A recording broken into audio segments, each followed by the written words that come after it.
a victim of my own He's a success. victim of his own success, Mr. Noto. All right, and then the tax collection fees is a done deal. Town clerk fees are pretty consistent. Crawford Park fees are down this year. No, Crawford Park fees are up this year. That could be a timing on a deposit, Joe. Okay. How much Oh, we're I see talking you're about. looking at. Yeah, he's looking at the actuals. Don't look at the real numbers, not Yeah. not What's these. it down, Joe? Oh, they're down, yeah, no, they're down as of October, but I mean, we're at 83,000 through 10 months. We're projecting next year at 121. Are we increasing the fees tonight? We're recommending a fee increase. Okay. Right. Oh, no, And- you're right, you're right. So, now interest and earnings is way down. We're down to 30,000. Our float is usually $10 million a day. If the interest rates are a half a point, that's five. We're earning nothing on in our earnings. We're at the lowest interest rate we've Wasn't ever for our been. float in Wright-Town Park, It's- we would be even lower than that. So is the 75,000 realistic for next year? I hope so. Okay. Sale, rents government. Well, sale of property. Isn't, It's the profit we made on the in-rent properties. no, I understand what it is. I mean, where are we, Mr. Noto, with the in-rems? This is the 2009 in Rams you're talking about, the first. Well, batch are we that- going to generate income from sale of homes next year? Are we going to have homes to sell next year? Yeah, I think we will. How many do you expect? Well, that's a difficult question to answer because they have until December 31st on the 2010 in Rem to pay. 3 of 35 have paid, but 25 of them are all town and country. So if they pay, it'll reduce the number substantially. And if they don't? We're going to have a lot of condominiums to sell. Town employees, yeah. Wow. All A lot right. of big families. Has in anybody town. spoken with them? I have not. And We should, Well, I was to going be to fair wait to the about guy. the first and reach out to the bank, and they're uncommunicative. It's the bank, Well, the bank will pay. I shouldn't say that. They should pay because they'll lose everything. oh, if this they is, don't. it's a mortgage property, Oh, yeah, which is big highly time. unusual. Yes, there's a couple of mortgage properties, and I Oh, have really? spoken to some banks, and And what are they saying? well, candidly, on one of them, it was a private loan, and his syndication to me was, look, I don't think we're going to pay it because it's throwing good money after bad. This is a horrible tenant, and this guy doesn't pay his mortgage, and you know what? It's not worth it. So that's one who's contemplating just letting it go. But that's not Town and Country. Town and Country, I've spoken to them, but last time was about 2 months ago. They basically said, we're working on it, and we'll let you know, kind of thing, and I haven't heard from them. Well, let's just make sure. I want to reach out. Yeah, I mean, I don't. I'll just say, let's reach out to them. We want to be. I was going to reach out to everybody after December 1st and just All right. remind them that the deadline is fast approaching. Well, just again, if the public at home, where we want to reach out, we don't want to own your property. We don't want to, we understand it's a difficult economy, but obviously we have fiduciary responsibility to the taxpayers in the whole of the town of Rye. So Mr. Noto, you'll make sure, and Mr. Mecca, make sure you reach out. Thank you. All right. So fines and forfeitures. Again, we're way off. We're only at 51,000 this year. What are the fines and forfeitures? That's the net money we receive from the courts. For what? Oh, that's. Tickets, Is Judge Colangelo, Judge Provenzano, they're being too nice? Is that what you're telling me? there could be a deposit in there, Joe. There could be a $25,000 deposit that hasn't, There's been a reduction in volume, Yeah, is what's happened. there has. People are driving slower? People are doing their best to follow the law so they don't have to pay tickets. All right. There you go. Okay, other revenue. All right, well, I don't know what that is. State aid. What is that?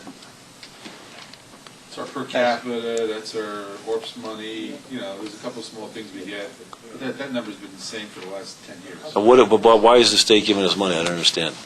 Based on population, every town gets their fair share of whatever we kick back off. And Orbs- us money for Yeah. staying at 100%. No, Exactly. Orb's $55,000 is in there. Okay. And We then- get about 340, I don't know what's the number on it. 400, basically. Yeah. 340 is the per capita money, and 55,000, we get a small grant for something else. So it's about 340, but again, Mr. Noto, help me out here. Why are the taxpayers sending money to Albany for Albany to give it back to the towns. I don't understand that. That's the way it works. I mean, that's the part of the revenue sharing program, and it's reapportioned. And I'm not sure it's a very equitable. I mean, NICOM has been lobbying for years for a redistribution of the revenue sharing. I don't think it's increased in years.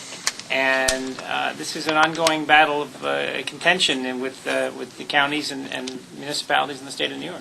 Is this the amount we get is based on a formula? When you of some file your sort? New York State return, there's a code on the return. That tells Right. the government where the income has been generated in a certain town. And that's how they split up school money and town money and village money, based on what that area code sends us. And that's the deal. Okay. Well, can we just, could you just give me 2 paragraphs on the formula, how it works? I mean, can we, It would take you 2 volumes. to Yeah, fill out. I don't think it's quite that simple. 2 volumes? You know, we could ask NISAC Yeah. or the Association of Towns. They could probably give you a little. All bit, right. you know.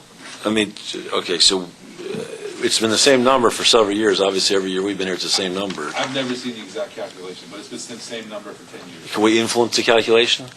Yeah, call your senator and your senator. Unlikely. I think he's going to be here tonight. Unlikely. All right. And then the mortgage tax we talked about. So the mortgage tax, we're going to be short this year, it looks like. 10,000. So we got 354 here. What, the 354 include, I thought you said there's more coming, right? I don't know how the vote went at the county on Monday, but it was on the county agenda. We had an advance copy. Our share is $239,000, and that's what we're anticipating coming in. What vote? What do you mean, what a vote? What do you mean? Meaning that we have a payment that's due. Our second half mortgage payment is due December 15th, I think it is. Yeah. And that's going to be $239,000, assuming the schedule that was published on the Board of Legislators' agenda Monday was approved on Monday. So we may be ahead by $43,000 in that bucket there. 239 plus whatever. All right, so we may be ahead $43,000. Yeah. But sorry, just as long as we're here, might as well learn how government works. So again, when you say there's a vote at the county, They approved the disbursement. They're just approving the money's and being how again is that allocated? How do they determine That's- how much comes to us? That's allocated by the property sales in each community. So, for example, within the town of Rye, there is an overall number. In this case, I think it was $472,000, which was then split between the town of Rye, the village of Mamaroneck, the village of Rybrook, and the village of Portchester, proportionally based on the value of sales. On the value of mortgage tax that was collected. I apologize, it's not really sales, but it's based on property sales. Okay, and the allocation between the various municipalities, how is that determined? By the dollar volume of sales in that community, It's based But on between the mortgage villages tax. and the town, right? It's about 50-50. 50%. About 50-50. Okay. So the towns get 50 and the villages get 50? Right. And the villages get the rest. They split the other 50. proportional. And is that pursuant to state law, or is it, what's that That's how pursuant the to? county does it. I think it's done. The county does it. The county The makes county, it, it comes to the county. Our municipalities, and you may not know this answer, are municipalities that were negligent in providing affordable housing all these years, will they be penalized No. on the county There level? is no linkage in terms of mortgage tax allocation and affordable housing. Just one comment. I think with respect to the earnings on investments, I mean, I think that's a line item that we would have to reduce in this budget and just bite the bullet. I mean, it does not look like we're going to be getting much more than $35,000 for the year, and interest rates clearly aren't going up. And I don't see how we would collect $75,000 this year if we're going to barely get 35. 35 this year, how we would get 75 next year. I have a hard time arguing with the councilman about for All right, just got to balance the budget. So. very argumentative. Come on, you're very calm tonight. I So just- David, I'm sorry, Michelle. I- Dave, you're proposing this interest in I earnings? think You'd we like have to, I think we have to reduce it, just because, I mean, if What number are you, balance this. what number are you proposing? I don't see how interest rates are really projected 35 to go up much. I'd say 35,000. Okay. Be 40. Give us ourselves, be generous to ourselves and We say can give you 40. analysis of the interest, and everything goes into it for the full year, and then based on the interest rates, and then you can evaluate that, whether, what the number could Well, be for when we're- 2011. When we're in a position, hold on a second here. Perfect, so basically all right, so we just come back with a recommendation that just that number for a realistic number, Mr. Byrnes? Yes, of course. Perfect. Can I just ask a Please. question in the judicial? So year-to-date with the reporters and the security, we've spent, I lost my page, Page 4, perhaps. 27,000. Where are you, Michelle? On page 4, yes. For? Under the court reporters and court security, we already spent, as of October, almost 27,000 in court reporters and court security. We spent 12, so are we going to? Well, last year we had Mr. Acevedo was there full-time, he was going to work, and now we have police officers coming in for $100 a shift. Okay. And that's the question. The other one is, I think she raised her rates, I think there was a conversation last year, the court reporter did raise her rates substantially, and I think that has a lot to do with it. So it'll be okay for next year. I haven't heard anything about rates being raised there. Okay. What we spent this year should be pretty much on our list for next year. Okay, thank you. Do you have a budget? And then, Is bailiff an actual job function? There is? Yes, it is. What? Mr. O'Connor. All right. The bailiff coordinates the activity in the court as people come in. He's the first person to check their paperwork, try to figure out where they fit into the court calendar. Okay. I know we have deputy court clerk and a court clerk and so forth. Mr. O'Connor, I thought he was a prosecutor. That's different now. Oh, different from That's illegal. Irish people.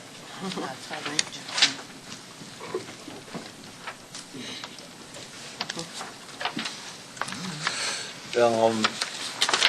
The other thing, I think, Mr. Burns, the issue on the table is personnel and employees. Do you have any suggestions? Does the board have any thoughts about?